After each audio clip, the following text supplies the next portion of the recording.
Hozirgi kunda Tillar va maktabgacha ta'lim fakulteti yetakchisi uchrasharmiz albatta bizlar yokida iste'dod ko'krak nishonlari sohibi bo'lganim, ota-onamni menga bildirgan qaysidir ma'nodagi ishonchini oqlaganim mening hayotdagi eng katta yutug'im deb hisoblayman. Assalomu alaykum.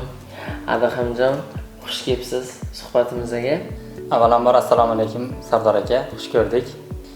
Men qisqacha o'zim haqimda tanishtirib o'tadigan bo'lsam, Anvarjonov Adaxamjon Akmaljon o'g'li Andijon viloyatida 2002-yil tug'ilganman. Hozirda Toshkent iqtisodiyot va pedagogika instituti Tillar va maktabgacha ta'lim fakulteti O'zbek tili va adabiyoti yo'nalishi 3-bosqich talabasiman. Talaba bo'lish bilan bir qatorda bilasizki, hozirgi kunda institutimizda mushoira klubi tashkil etilgan. Ushbu klub koordinatori, qolaversa, institut 5 tashabbus loyihalari koordinatori, hozirgi kunda Tillar va maktabgacha ta'lim fakulteti yetakchisi sifatida faoliyat ko'rsatib kelmoqdaman. Rahmat kattakon. Birinchi savolimiz sizga bugungi kungacha erishgan eng katta yutug'ingiz deb nimani ayta olasiz? Mening eng katta yutug'im bu o'zimga bo'lgan ishonchimni shakllantira olganim, qolaversa tengdoshlarimga, yoshlarga o'zim ilhom bera olish darajasiga yetishimdir deb o'ylayman.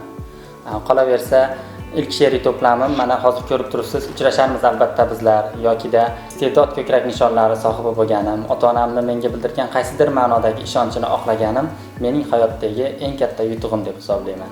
Juda ham yaxshi. Navbatdagi savolimizga o'tsak, bir vaqtning o'zida yetakchilik qilish va ijod bilan shug'ullanish siz uchun qanchalik murakkab? Yetakchilik va ijod yo'nalishini ketma-ketlikda va teng olib borishni o'zi oson ish emas albatta.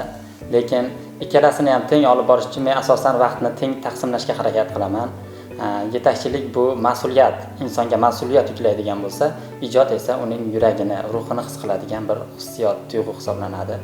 Shunday ekan, chin ko'ngildan inson agar har qanday ishni qilish uchun imkon topishga, vaqt topishga harakat qiladigan bo'lsa, hammasiga erishadi deb o'ylayman. Sizni ham vaqtingizni olib qo'ymayapman degan umiddaman va so'nggi savollarimizdan biri esa kelajakdagi rejalaringiz va orzularingiz qanday? Kelajakda juda ham katta orzularim bor albatta. Bularning bittasi bu yilga erishmoqchi bo'lgan yutuqlarimdan biri Ilhom mukofoti sovrindori bo'lish.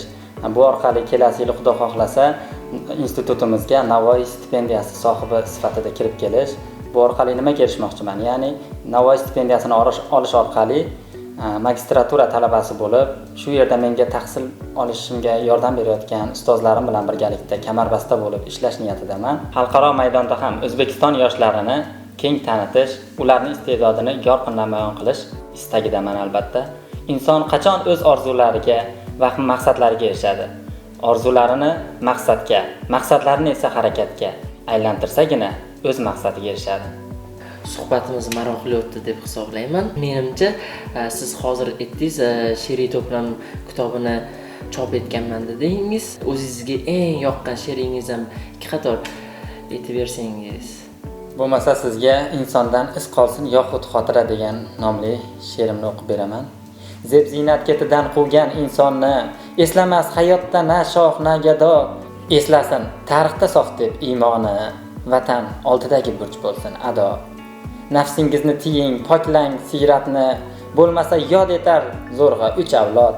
Taqdirini o'ylab shu yurt millatni, qalblarda, tillarda bo'ling barhayot. She'ringiz juda ham ta'sirli ekan.